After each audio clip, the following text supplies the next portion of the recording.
こんにちは、ルイカと申します。今回は見やすい表についてお話ししてみようと思います。見やすいというのは主観やその時の状況により変わってきますので、たくさんある考えの中の一つ程度というくらいでお気軽にご覧くださいね。こちらに表が2つございますが、どちらの方が見やすいと感じますでしょうか。おそらく左の表の方が見やすいと思われる方が多いのではないかと思います。一行おきに色が塗られていて、目で追う時も見やすくて良いですね。ではこの表に対して地区ごとの見分けをつきやすくすることになったとします。地区ごとの境目が認識しやすくなれば良いので、太めの罫線で区切ってみました。このような状態になった時にどちらの方が見やすいと感じますでしょうか。地区ごとの1行目が青だったり白だったりとまちまちですが、それでもまだこちらの方が見やすいと感じる方も多いと思います。ではさらに売上を分析するために売上が100未満のセルを色付けすることになったとします。このように塗ってみました。さて、売上を分析するという目的でこれらの表を見たときにどちらの表が見やすいと感じますでしょうか。売上を分析するという目的で見れば右の表の方が見やすいと思われた方も多いのではないかと思います。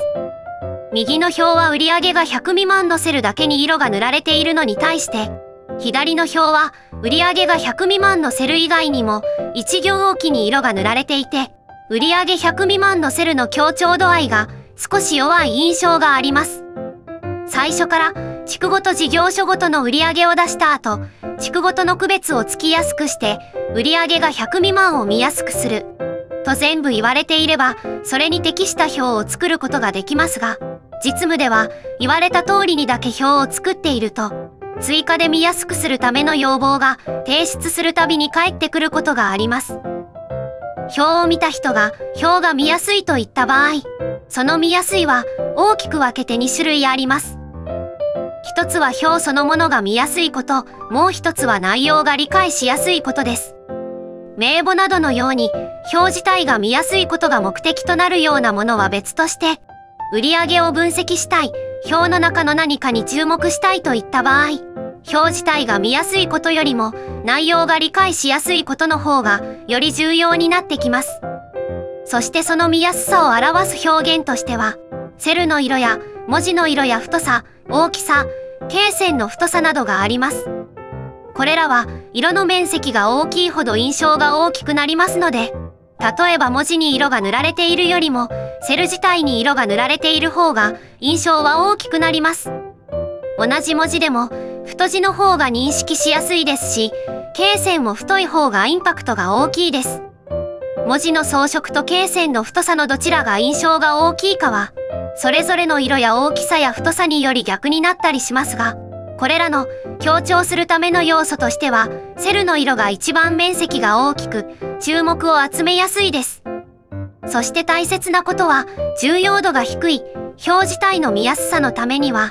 印象の小さい罫線などの要素で対応しておき、より重要な内容の理解のために、より印象の大きい要素を使うことです。それを踏まえて先ほどの表を見てみますと、このようになります。左の表は表自体を見やすくするためにセルの色と罫線の太さを使っていて、さらに内容を理解しやすくするため売上の悪いセルに色を塗って強調しています。1行おきに色が塗られている地区の変わり目の罫線が太いは表自体を見やすくするための装飾で、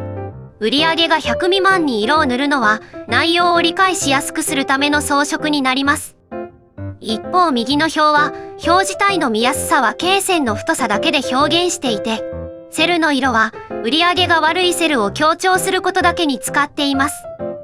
違いはセルの色による表現を表自体を見やすくするために使っているかどうかです。もし売上の悪いセルに色を塗るといったことがないのであれば、表自体を見やすくするためにセルの色という強い要素を使っても問題ないのですが、内容を理解するというより重要度が高い目的が出てきたときに、すでにセルの色を使ってしまっていると、一番強調したい内容の印象が薄くなってしまいます。先ほども言いました通り、最初から最終形態を教えてくれていれば、それに合わせた表を作ることができますが、表を見た人も見て初めて疑問点やより見やすくする方法が浮かんでくることもあります。もし表作成を依頼された時は、最初に言われたことをゴールとするのではなく、この表の目的は何か、この後どのような展開になっていくかを考えて、その先も表に手を加えていくことになりそうな場合は、セルの色など強力なカードは使わずに、罫線の強弱などで表現しておくと、後々の仕事がしやすくなるのではないかと思います。さて、こちらの右の表ですが、内容の理解のためだけにセルの色を使っていて見やすいのですが、さらに見やすくしていくことができます。表を見やすくするには、必要な情報だけを表示して、なくても良い情報は見えなくしてしまうと良いです。言い換えると、白の面積を可能な限り増やしていくと、表が見やすくなっていきます。この表は地区ごとに分かれていて、売上が悪い部分を見つけやすくすることが目的と言えますので、その目的を抑えつつ、可能な限り白の面積を増やしていきます。まず地区ですが、これは先頭の1行だけあれば良いので、2行目以降は見えなくしてしまいましょう。この時、デリートキーで値を消すのではなく、文字の色を白にすることで見えないようにします。さらに、同じ地区のこの線は不要ですので、罫線なしにして消してしまいましょう。このあたりは、こちらの動画で解説していますので、ぜひご覧くださいね。何十行でも何万行でも、同じ手間暇で表を見やすくすることができます。さらに白くしていきましょう。罫線も削って、このようにしてみました。外枠と地区ごとの太い罫線は、通常の罫線にして、事業所ごとの罫線を灰色の薄い実線にしています。さらに、文字の位置が揃っていれば、縦の罫線もなくても良さそうなので消しました。縦線があることに慣れている人にとっては、少し頼りない感じがするかもしれませんが、慣れてくると、これでも十分見やすいです。あと細かいですが、タイトルも、文字は左揃え、数字は右揃えにして、データ行と同じグループであると認識しやすくしてあります。ここまで周りの要素がシンプルになってくると、売上が悪い部分を強調するのに、セルの色という強いカードを使わなくてもいけそうです。セルの色ではなく、文字を赤にして、太字にしてみました。セルに色がついていると、そのセルに注目を集めることができますが、文字自体は若干見づらくなってしまいます。その点、周りが白であれば、黒や赤などの文字は見やすいですね。もし文字の色を赤にするのを最初の段階で行ったとすると、このようになります。決して見分けがつかないわけではないのですが、文字や罫線など、周りに黒の面積が多い分、こちらに比べると、若干赤による表現が埋もれた感じになってしまいます。その点、周りに要素が少ないと、文字が赤いということに意識が向きやすいですね。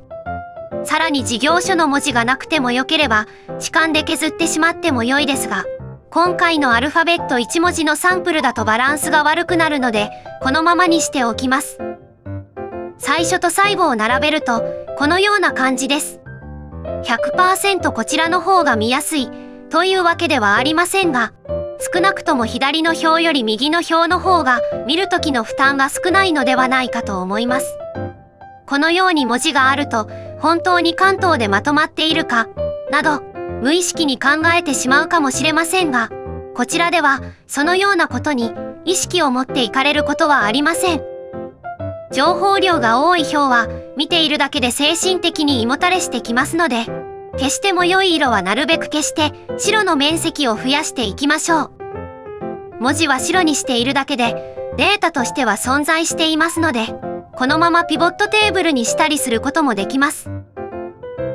見やすくするポイントをまとめますと、見やすいという状態を表自体が見やすいことと内容が理解しやすいことに分け、より重要な内容の理解のためにより印象が大きいカードを使うことと、